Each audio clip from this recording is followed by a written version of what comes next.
पहला सबक, हमें लगता है कि हम सोच समझ कर काम कर रहे हैं, पर ऐसा होता नहीं है।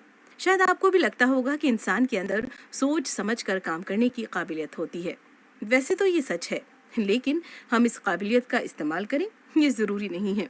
हम अपनी ज़िंदगी के ज़्यादातर फैसले अपनी भावनाओं के आधार पर लेते हैं, ना कि सोचने समझने के आधार पर।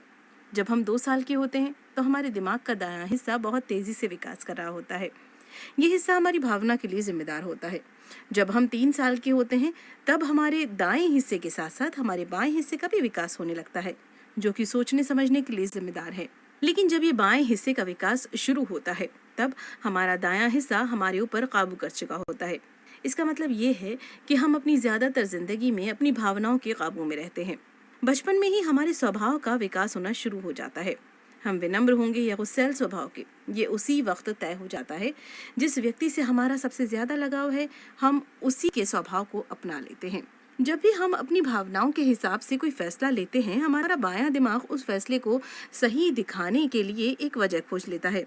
अगर आपको आलस आ रहा है और आपका काम करने का मन नहीं कर रहा है, तो आप काम ना करने के 1000 बहाने खोज लेंगे। इसलिए हमें लगता है कि हम सोच समझ कर फैसले ले रहे हैं, क्योंकि हमें हमारे हर फैसले के पीछे एक सही वजह दिखती है। वो फैसला हमारा दिमाग हमारी भावनाओं के हिसाब से पैदा करता है। दूसरा सबक, खुद पर ध्यान लगाकर आप अपने दिमाग को अपने काबू में कर सकते हैं। ये शायद आप सोच रहे होंगे, अब शायद आप सोच रहे होंगे कि किस तरह से आप अपने दिमाग को काबू में रख सकते हैं। इसके लिए सबसे पहले आपको खुद को, अपनी भावनाओं को और अपने स्वभाव को समझना होगा। हालांकि आप अपनी भावनाओं को काबू नहीं कर सकते, लेकिन आप सोच समझकर काम करना सीख सकते हैं। इसके लिए सबसे पहले आप खुद पर ध्यान देना शुरू कीजिए। आप अपने साथ एक डायरी रखिए और उसमें अपने दिन भर की भावनाएं लिखिए। आप उसमें अपनी हर उस भावना को लिखिए जो एक दिन में आपके अंदर आती है।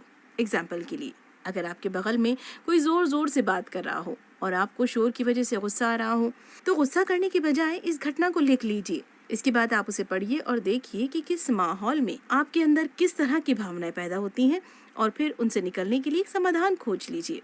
इसके बाद आप अपनी भावनाओं को काबू करने के लिए ध्यान का सहारा ले सकते हैं। ध्यान लगाने से आप अपने दिमाग को काबू करना सीख सकते हैं। आप बस कहीं बैठ जाइए और अपनी सांसों पर ध्यान दीजिए। हो सकता है कि आपका ध्यान कुछ वक्त के बाद उस पर से हट जाए, लेकिन आप फिर से उसे खींचकर वापस सांसों पर ले आइए। इस तरह से आप अपनी भावनाओं को समझकर उन्हें काबू कर सकते हैं। तीसरा सबक, अच्छे रिश्ते बनाने के लिए आपको पहले खुद को समझना होगा। हम में से हर किसी को दूसरों में कमियां निकालना पसंद है। कभी कभी हम किसी व्यक्ति से मिले भी नहीं होते, लेकिन फिर भी हम ये बताने लगते हैं कि उसका स्वभाव कैसा है। इस तरह से हम पहले से ही उसके बारे में बुरा सोचने लगते हैं और बाद में उसे अच्छे रिश्ते नहीं बन पाते। लेकिन इसके लिए सबसे पहले आपको खुद को समझना होगा। हम लोगों को अपने नज़रिए के हिसाब से देखते हैं। हमने कभी किसी से प्यार किया हो और उसके बदले में धोखा मिला हो, तो हम फिर कभी किसी दूसरे व्यक्ति से रिश्ते नहीं बनाते, क्योंकि हमें लगने लगता है कि वो व्यक्ति भी हमें छोड़कर चला जाएगा। इसीलिए अगर आप ये जान जाएंगे कि हर व्यक्ति एक जैसा नहीं होता, तो आप ये समझ पाएंगे कि ये आपका नज़रिया है और आपका अनुभव है जो आपको रिश्ते बनाने से रोक रहा है। इसका सबसे अच्छा तरीका है एक डायरी रखना। अगर आप अपने हर दिन के अनुभव को लिखते रहेंगे और ये देखते रहेंगे किस तरह से आपके रिश्ते की शुरुआत होती है और किस तरह से उसका अंत होता है, तो आप ये समझ पाएंगे कि कहाँ पर जाकर बात फंस रही है। चौथा सबक, कुछ नया सीखते रहने से हमारा दिमाग सेहतमंद रहता है। आप अब तक हर जगह ये पढ़ते आए होंगे कि किस तरह से तनाव आपके लिए नुकसानदायक हो सकता है, लेकिन आपने ये भी सुना होगा कि हर चीज़ का एक अच्छा और एक खराब पहलू होता है। तो क्या तनाव का भी कोई अच्छा पहलू हो सकता है? जवाब है जी हाँ। हमारे दिमाग को अगर बहुत आराम दे दिया जाए तो वो काम करना बंद कर देगा।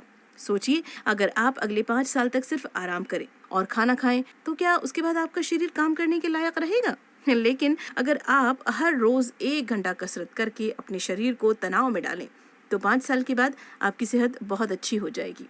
ठीक इसी तरह से अगर आप हर वक्त कुछ नया सीखते रहेंगे, तो उसके लिए आप अपने को तनाव में डालेंगे, तो समय के साथ आप बेहतर बन पाएंगे।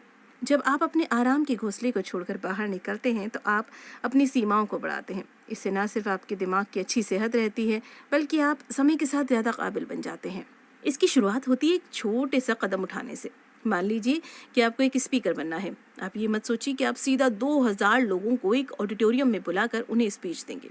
आप छोटी शुरुआत कीजिए। सबसे पहले अपने दोस्तों को बैठाकर उन्हें स्पीच दीजिए। इसके बाद अगर आप चाहें तो अपना वीडियो रिकॉर्ड करके इंटरनेट पर अपलोड कीजिए। इस तरह से आपके अंदर सुधार होगा और उससे आपका आत्मविश्वास बढ़ेगा। एक दिन आप देखेंगे कि आप वाकई में स्टेज पर खड़े हैं, 2000 लोगों को एक ऑडिटोरियम में बुला कर उन्हें स्पीच दे रहे हैं। जब आपको लगने लगे कि आप एक अच्छे स्पीकर बन गए हैं तो उसे जारी रखिए और फिर से कुछ नया सीखने की कोशिश कीजिए। 5वां सबक, कहानियों का हमारे दिमाग पर अच्छा और बुरा दोनों असर पड़ सकता है। बचपन में हम सभी को कहानियां सुनना पसंद है। यहाँ तक कि आज भी लोगों को फिल्में और कहानियां पढ़ना बहुत अच्छा लगता है। कहानियों का हमारे दिमाग पर बहुत अच्छा या बहुत ख़राब असर पड़ सकता है। जब भी हम कोई ऐसी कहानी सुनते हैं जो हमारे अनुभव और हमारी ज़िंदगी से मिलती है तो हम उस कहानी को पसंद करने लगते हैं। हम उसका मतलब निकाल कर उसे अपनी ज़िंदगी में इस्तेमाल करने की कोशिश करते हैं। इसीलिए बच्चों को जब हम परियों की या राजा रानी की कहानी सुनाते हैं तो वो उसका ये मतलब निकालने लगते हैं